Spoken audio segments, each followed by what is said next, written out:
নমস্কার, আমি মেডিসিন বিশেষজ্ঞ ডাক্তার এস.বি. চৌধুরী।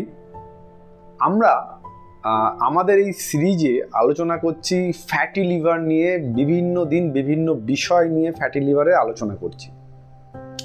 আমাদের এই আলোচনার উদ্দেশ্যই হলো মানুষের মধ্যে সচেতনতা বৃদ্ধি করা, যাতে ফ্যাটি লিভার, এই যে কমনলি টার্মটা আমরা ইউএসজি রিপোর্টে পাই, তার বিরুদ্ধে আমরা সঠিক করে লড়াই করতে পারি।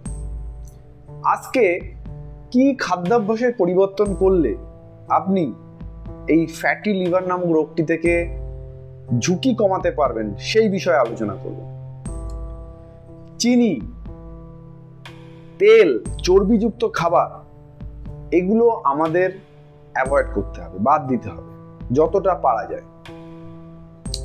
পুরোপুরি হয়তো বাদ দেওয়া সম্ভব নয়, কিন্তু চেষ্টা করবেন যত কম খাওয়া যায়। 2 নম্বর, হোল গ্রেন ফুড। বেশি করে রিফাইন্ড ফুড বা যেগুলো ফাইবার থাকে সেগুলোকে বাদ দেয়া, যে খাবার সেগুলোকে বাদ দিতে হবে।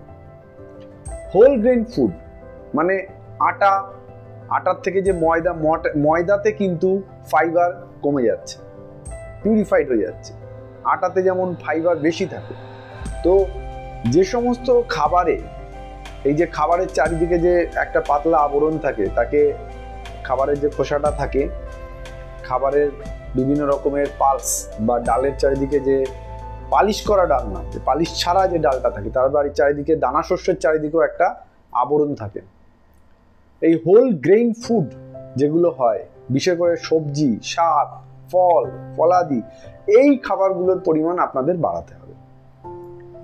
এর ফলে যেটা হবে, আপনার কিন্তু ফ্যাটি লিভার হওয়ার চান্স কমবে। শুধু তাই নয়, আপনাকে রেড মিট বা যেগুলো খাসির মাংস বা অন্য মাংস যেগুলো আছে, সেই ধরনের মাংসের খাবার আপনাকে কমাতে হবে।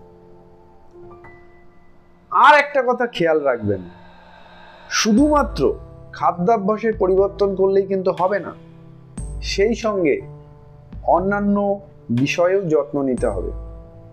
রেগুলার এক্সারসাইজ করা এবং সঠিকভাবে ডাক্তারবাবুর পরামর্শে থাকা সব সময় কিন্তু ফ্যাটি লিভার নামক এই যে রোগটি, তার থেকে আপনাকে রক্ষা করবে।